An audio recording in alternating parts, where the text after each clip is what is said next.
Hello students, आज हम लोग देखते हैं कुछ example based on Faraday law. और बस सिंपल सा इलस्ट्रेशन देखते हैं, ज़्यादा कुछ कॉम्प्लिकेटेड नहीं। फर्स्ट एक एग्जांपल लेते हैं हम लोग इलस्ट्रेशन कि एक सर्कुलर लूप है वायर की और एक यूनिफॉर्म मैग्नेटिक फील्ड है बी, और इस लूप की एरिया कुछ है, इसकी रेडियस r दे रखी है। तो loop of this circular wire is pi r square and B is uniform magnetic field। आपसे अगर पूछा जाए कि EMF induced in a loop, जैसे आपसे पूछा जाए find EMF induced in a circular loop, तो क्या होगा ये? तो बेसिकली आप फैराडे लॉ के बेसिस पर जरा सोचिए कि EMF जो होता है वो क्या होता है, minus d phi upon d t होता। तो minus d phi upon d t is EMF। तो EMF होता है minus d phi upon d t. तो फ्लक्स में चेंज होना चाहिए। फ्लक्स था क्या? फ्लक्स था बी डॉट ए, मतलब B A cos theta, where theta is angle between area vector and this। अब आप जरा देखिए, B तो यूनिफॉर्म है, B में कोई चेंज नहीं हो रहा, एरिया फिक्स है, एरिया भी यूनिफॉर्म है। तो बेसिकली फ्लक्स जो है ये पूरा का पूरा टर्म ये कांस्टेंट है। तो इस पर्टिकुलर क्वेश्चन में फाई जो है वो क्या है? कांस्टेंट है। फाई कांस्टेंट है, इसके कारण आप कांस्टेंट टर्म का अगर डिफरेंशिएशन करोगे तो वैल्यू क्या आएंगे? जीरो आएंगे। तो induced EMF in this case will be zero. Zero क्यों आ रही है? क्योंकि फाई क्या है? कांस्टेंट है। फाई क्यों कांस्टेंट है? फाई को चेंज करने के लिए हमारे पास तीन ऑप्शन है, या तो मैग्नेटिक फील्ड को चेंज करेंगे, या तो एरिया को चेंज करेंगे, या तो एंगल को चेंज करेंगे। Which angle? Angle between area vector and magnetic field. ना तो इस कॉइल को हम लोग रोटेट कर रहे हैं कि एंगल चेंज हो रही है, ना तो एरिया को इंक्रीज या डिक्रीज कर रहे हैं, श्रिंक नहीं कर रहे हैं हम लोग, कुछ नहीं कर रहे हैं, ऐसा कुछ भी गिवन नहीं है क्वेश्चन में। बस एक लूप को रखा गया है इन ए यूनिफॉर्म मैग्नेटिक फील्ड। तो ये सारे के सारे टर्म जो है वो क्या है? कांस्टेंट है। अगर आप चाहते हो कि फाई चेंज करे तो एटलीस्ट इन तीनों में बी, ए और थीटा में कोई एक तो चेंज होना ही चाहिए। तो आप इस बात को नोट करोगे कभी भी कि फ्लक्स चेंज होने के लिए या तो मैग्नेटिक फील्ड, या तो एरिया, या तो angle between magnetic field and area has to be change. अगर ये चेंज नहीं हो रहा है इसका मतलब फ्लक्स क्या है? कांस्टेंट। और अगर फ्लक्स कांस्टेंट है, कौन सी फ्लक्स है ये मैग्नेटिक फ्लक्स। और अगर फ्लक्स कांस्टेंट है इसका मतलब ईएमएफ की वैल्यू क्या हो जाएगी? जीरो। इंड्यूस्ड ईएमएफ जीरो हो गया। तो इंड्यूस्ड ईएमएफ जीरो हो गया तो आप इस बेसिस पर अगर आपसे पूछा जाता है कि इंड्यूस्ड करंट क्या होगा तो आप ये भी बोलोगे क्या? जीरो। फर्दर अगर आपसे पूछा जाता है, क्योंकि अगर ईएमएफ ही नहीं आएंगी तो इस लूप में कोई करंट इंड्यूस्ड भी नहीं होगा। सेकंड एग्जांपल देख लेते हैं इस पर और इसको रीड करते हैं क्वेश्चन को जो गिवन है हमारे पास। A circular coil of radius 10 centimetre is placed in a magnetic field which is increasing with respect to time is 2 Tesla per second as shown in figure। जैसा कि डायग्राम में दिखाया गया है, ये इनवर्ड है, बोर्ड के इनवर्ड है, इनटू द प्लेन है। इफ द और इनटू द प्लेन ये कैसा है? इंक्रीजिंग है 2 टेस्ला पर सेकंड से। If the resistance of the loop is under root 10 ohm then find the induced current in a loop. सबसे पहली बात हमें कैलकुलेट क्या करना है, इस बात पर फोकस करना है। हमें कैलकुलेट करना है बेसिकली इंड्यूस्ड करंट। तो इंड्यूस्ड करंट हमें कैलकुलेट करना है। तो इंड्यूस्ड करंट कैसे कैलकुलेट करेंगे?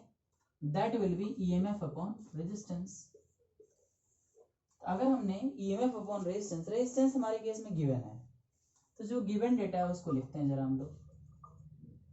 गिवन वैल्यू जो है हम लोग उसको लिखते हैं। गिवन वैल्यू है पहले रेजिस्टेंस, इसकी वैल्यू गिवन है अंडर रूट 10 ओम।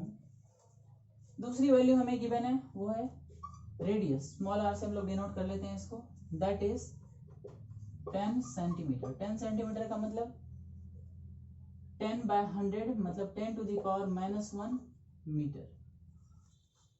ओके, और हमें आप यूनिट से देख सकते हैं, ये है 2 टेस्ला पर सेकेंड। 2 टेस्ला पर सेकेंड का मतलब ये है कि बेसिकली ये वैल्यू हमें गिवन है dB/dt की।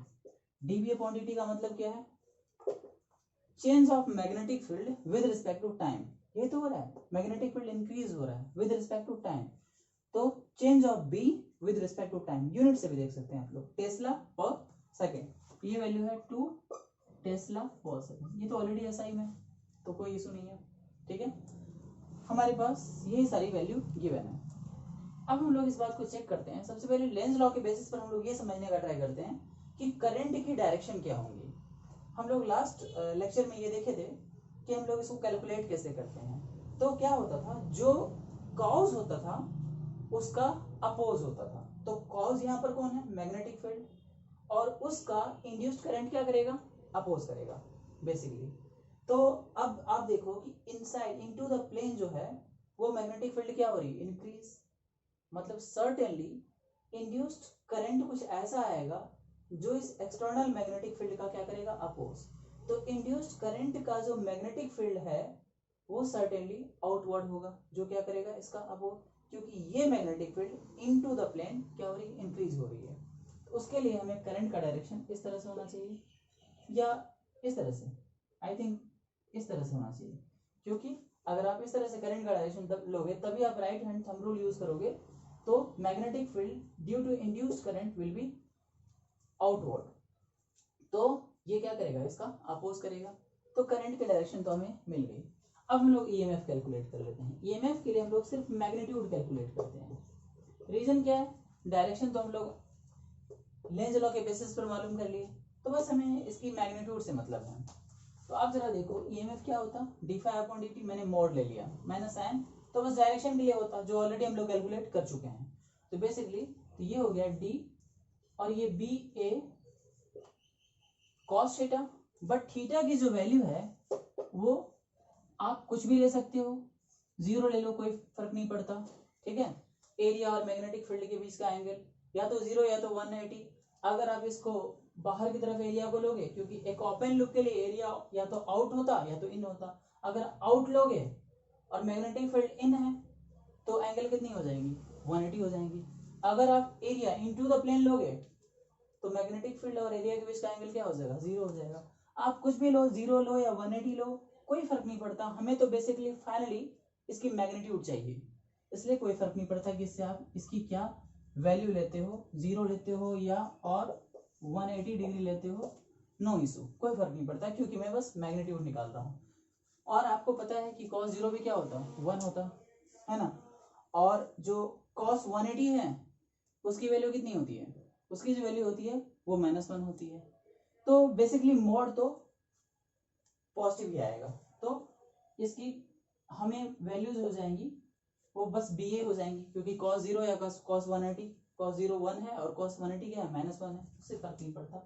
अपॉन क्या? डी के। और ये मोड में चल रहा है सारा चीज।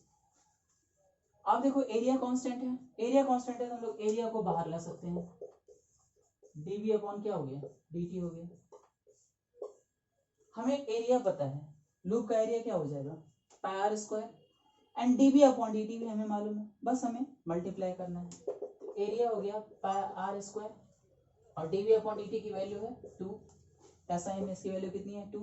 तो बेसिकली ये हो गए 2 पाई आर स्क्वायर। ये हो गई किसकी वैल्यू? ईएमएफ की वैल्यू। तो मैं इस वैल्यू को यहाँ सब्स्टिट्यूट करता हूँ। तो इसको सब्स्टिट्यूट करने के लिए हम लोग करंट को देखते, ये हो जाएगा 2 pi r square by capital are.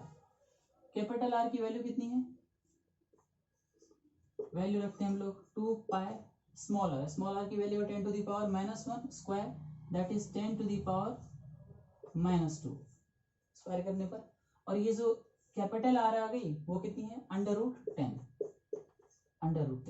आपको होता है पाई की वैल्यू अप्रोक्सीमेटली √10 के इक्वल होता, तो ये वैल्यू कैंसिल आउट हो जाएंगे लगभग। ये हो जाएंगे 2 × 10⁻⁻2 एम्पियर। ये हो गई करंट की वैल्यू, और करंट का डायरेक्शन जो है वो क्या है, एंटी क्लॉकवाइज। तो induced current is anti clockwise and the value of induced current is 2 into 10 to the power minus 2 ampere.